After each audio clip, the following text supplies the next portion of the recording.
Assalamualaikum. Waalaikumsalam. Masya Allah. Ya ahlal Madinah. Ahlan, ahlan. Ahlan bikum, ahlan bikum. Ahlan bikum. Kita Abu Yusuf. Gimana nih? Apa Madinah udah buka lockdown ya? Alhamdulillah, sudah. Alhamdulillah. Masya Allah. Sudah normal. Udah mulai kembali normal ya? Menerapkan new normal ya? New normal, bukan normal. New normal. New normal. Masya Allah. Di Masjid Nabawi udah mulai buka ya? Gimana, tapi apa aja sih perbedaannya sekarang setelah dibuka Masjid Nabawi? Apa aja aturan-aturan barunya new normal? Itu softnya berjarak. Terus ada periksa suhu sebelum masuk. Oh, ada cek suhunya. Ada. Ini kalau pakai alat. Pakai alat ya. Ada, bukan alat yang biasa dipakai di Indonesia ya, yang pakai tangan, tapi dia pakai komputer tuh. Oh, bukan jadi tembak, bukan. Langsung pakai kamera aja, udah kelihatan. Oh, bukan pakai tembak, bukan. Bukan, dia lebih canggih alatnya. Oh, gitu. Terus kalau misalnya ketahuan suhunya tinggi, nggak boleh masuk masjid gitu? Ya suruh pulang. Oh, gitu. Udah ada yang sampai suruh pulang gitu? Belum lihat sih. Tapi rata-rata memang yang disyaratkan ke masjid kan orang-orang yang memang benar sehat. Iya. Kalau dia nggak sehat, nggak boleh dia ke masjid. Terus air zam-zam nggak ada. Hah? Air zam-zam nggak ada? Iya. Terus mushaf nggak ada? Mushaf yang nggak ada. Bukan nggak ada, ditutup. Oh, ditutup. Jadi nggak ada mushaf yang mushaf umum itu nggak ada ya? Ditutup, maksudnya nggak boleh ini loh. Nggak boleh pakai mushaf di situ. Bawa sajadah masing-masing nggak? Iya, bawa sajadah. Ya nggak bawa sajadah pun nggak apa-apa karena di sana karpetnya digulung. Oh. Jadi ada yang solasian gitu loh. Tempat shop itu udah diatur untuk berjarak 1 meter. Gitu ya. Terus gimana kabar haji? Haji belum, sampai saat ini belum, masih masih didiskusikan itu di kementerian. Jadi belum ada keputusan valid. Tapi banyak kemungkinan sih. Entah udah keputusan ya? Indonesia sudah, karena memang kenapa kok diputuskan awal, karena ya persiapannya nggak bisa mepet-mepet. Sedangkan Saudi aja belum ngambil keputusan. Dan kalau hari-hari biasa sekarang ini udah pada berangkat kloter pertama. Oh iya, benar. Akhir Syawal. Iya, harusnya memang sudah mulai kloter, tapi kan belum ada, jadi belum memungkinkan. Jadi mendingan diambil keputusan ya. Ya, qadarullah lah. Semoga para calon-calon haji tahun ini bisa bersabar. Karena di pending kan ya jatuhnya kan, bukan di cancel kan? Ya di pending, di cancel. Berbayar kok di cancel. Iya, mudah-mudahan masih kesempatan untuk tahun depannya. Terus gimana Jamiah, gimana perbedaannya sekarang? Jamiah dibuka juga masjidnya kan? Jamiah dibuka, ya sama. Di seluruh Saudi itu hampir menerapkan itu, ikhtiroziyah itu. Protokol kesehatan. Terus kalau jam-jam malam itu terus kayak toko-toko udah pada buka? Sudah. Ya, tapi kan sekarang kan masih tahap awal ya. Jadi lockdownnya itu dibuka jam 7 pagi sampai jam 7 malam. Oh, itu berarti agak kayak Mesir dong ya? Cuma saya kalau Mesir sekarang masjid belum dibuka aja. Jadi Jamiah itu teman-teman Jamiah bisa sholat di Nabawi cuma sholat zuhur sama asar. Oh gitu, jadi iya. Maghrib Isya nggak bisa? Selain itu nggak bisa sholatnya ya. Ada. Entah dia di kamar atau di masjid.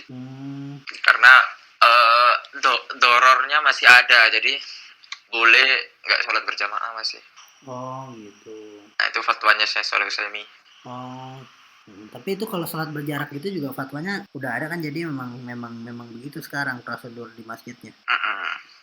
Iya, udah difatwakan sama Hayat Kibar Ulama, jadi kita ngikut aja. Itu video yang di Masjid Jamiah sampai keluar-luar itu benar kan? Bukan hoax kan? Ya benar. Setiap hari memang keluar karena masjidnya nggak cukup. Mau Jamiah banyak kok tulapnya. Iya, maksudnya terus jadi ditambahi jarak. Iya. Masya Nah, Allah. jadi ya sampai keluar wajar. Iya, Masya Allah. Soalnya wajib untuk tulap itu cuma 2. Dan tulap itu berapa ribu? Iya, betul. Banyak. Iya. Hatta yang di Bitbas pun itu kalau juga. Ya, alhamdulillah ala kulli hal ya. Semakin membaik keadaan, semoga Allah segera mengangkat wabah ini, terutama di negara-negara lain nih disusul lah. Nggak tahu nih, Mesir juga lagi rapat katanya kementerian, tapi belum ada apa namanya, belum goals, belum ada ialan resminya. Cuma kemarin bilangnya ada wacana kalau masjid bakal dibuka lagi segera, tapi harus wajib bawa sajadah dari rumah. Oh gitu. Iya, wajib bawa sajadah pribadi. Belum ada wacana kapan gitu. Kapannya belum ada jawaban. Karena di sini mah kalau di sini kasusnya masih naik terus. Qadarullah. Oh gitu. Mudah-mudahan di sini juga segera lah. Karena kan tapi katanya kemarin ada rilis tanggal-tanggal juga kapannya. Beberapa negara yang kayak bandara dibuka. Mungkin kalau bandara dibuka otomatis masjid juga biasanya kebijakannya mendekati itu. Ya Allah, alam kita. Ntar nggak ada protes kok. Bandara dibuka kok masjid nggak dibuka gitu. Ah iya udah sih, tapi iya betul. Aduh, alam. Atau konspirasi. Ini konspirasi jangan-jangan. Jangan konspirasi. Tapi ente tahu maksudnya gimana menyikapi konspirasi kayak gini di tengah pandemi kayak gini sebetulnya? Kayak berita itu ya sebenarnya gampang aja. Teman-teman yang masih bilang ini konspirasi, ya tafadhol aja dia coba main ke rumah sakit gitu loh. Tanpa pakai masker, tanpa kalau memang dia kebal gitu, dia boleh bilang konspirasi lah gitu. Mempengaruhi yang lain. Tapi kalau dia ternyata terpapar juga, ya asal sekut aja gitu loh. Atau kalau dia gak berani gitu. Iya, wallahualam. Begitulah. Nah ini kalau dipikir secara akal, kalau ini konspirasi, berapa kerugian coba? Iya. Yang dihasilkan di Saudi sendiri udah triliunan loh ruginya itu. Iya sih. Anak ketika kena bau itu lihat hotel-hotel tutup itu nggak ada penghuninya, itu berapa miliar itu orang rugi itu. Iya. Sedangkan hotel harus dirawat, uang perawatan ada. Iya betul. Pemasukan nggak ada. Iya. Itu sepi tuh, benar-benar sepi. Ya itu memang itu kan dampak negatif ya, dampak negatif dari pandemi kayak gini. Kemudian orang-orang jadi pada heboh sama teori konspirasi, Masya Allah. Tapi ini sebetulnya Ana justru pengen tahunya nih dari sudut pandang ente sebagai penduduk Madinah, apa hikmah yang ente rasakan selama pandemi ini? Hikmah yang terasakan di balik pandemi ini apa? Yang alhamdulillah sampai hari ini banyak ya hikmahnya. Di antaranya mungkin kita bisa lebih hati-hati dalam menjaga kesehatan. Kemudian tentunya ini ladang ibadah kita, yaitu ibadah bersabar ya. Nah, memang kehidupan tidak normal gitu. Coba kalau normal kita bisa kumpul sama keluarga, kita bisa haji, bisa umroh ya kan, dan lain sebagainya. Tapi di sinilah Allah uji bagaimana kita kesabaran, dan ini merupakan di antara aplikasi dari firman-firman Allah SWT, menguji keimanan kita sampai mana sih gitu loh. Keimanan kita, ya kita beriman kepada Allah SWT dengan qada dan qadar. Ini sudah ketentuan dari Allah SWT. Kemudian kita disuruh bersabar dan berusaha semaksimal mungkin untuk menjaga diri gitu.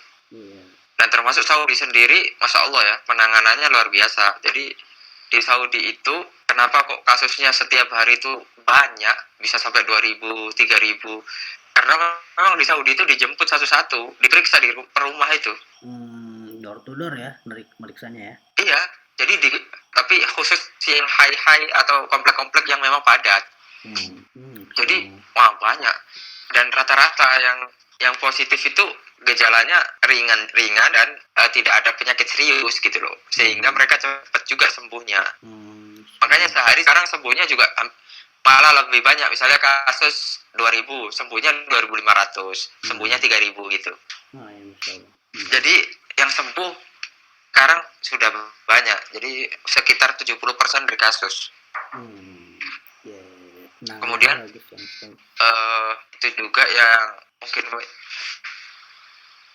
menjadi apa namanya pelajaran bahwasanya kekuasaan Allah itu dahsyat gitu, bisa memberhentikan segala aktivitas yang apa namanya yang biasa gitu, yang biasa dilakukan. Ini kan kalau bukan karena Allah, siapa yang bisa membuat seperti ini? Iya, Siapa mengira akan orang akan seperti ini gitu loh. Dan ini menandakan bahwasanya Allah itu ada gitu. Allah itu yang mengatur. Ini kan bantahan juga sama orang-orang yang ya ilhad itu kan. Orang-orang yang nggak mengaku adanya Allah. Itu ada juga hikmahnya di sana. Maksudnya termasuk apa namanya mempertegas tentang kekuasaan Allah ya, keberadaan pandemi ini, virus corona ini. Iya. Dan kemudian ini juga menguji bagaimana kita ini yang mengaku ahlus sunnah, bagaimana ketaatan kita kepada waliul amr. Karena keputusan waliul amr dalam hal ini kita memang harus taat karena untuk kemaslahatan bersama. Semisal kita harus mengikuti protokol-protokol kesehatan kalau mau aktivitas ya kan, tidak berkumpul banyak orang, kemudian menggunakan masker ketika keluar dan lain sebagainya gitu. Nah itu hal-hal yang memang sebenarnya remeh tapi pengaruhnya besar gitu. Itulah banyak hikmahnya sebenarnya. Iya, ada yang sempat viral itu dia kena corona pulang-pulang nikah sama dokternya ya kan. Itu kan hikmah juga itu. Ya ala kulli hal, tapi yang penting sekarang sudah mulai membaik di sana, terutama di sana ya, karena memang Mekah juga berarti sudah buka kan, masih dilarang apa belum? Enggak, kalau Mekah masih lockdown. Oh, Mekah masih, Madinah yang sudah buka. Oh, ya karena Mekah ini kan ya? Sebagai pusat ya, jadi benar-benar mau disterilkan. Memang Saudi ini nggak mau sebenarnya ya, kalau Anda lihat langkah-langkahnya itu nggak mau menutup haji itu sebenarnya nggak mau, tapi makanya benar-benar Mekah itu jadi prioritas utama dalam penanganan ini sehingga di Mekah itu cepat bersih dan haji itu bisa bisa tetap dilakukan meskipun negara-negaranya mungkin terbatas ataupun hanya untuk yang mukim di Saudi gitu. Jadi kemungkinan itu ada. Jadi nanti haji tetap ada tapi mungkin untuk warga yang mukim di Saudi atau negara-negara yang memang aman untuk datang ke Saudi, tapi tentunya dengan protokol yang sangat ketat gitu.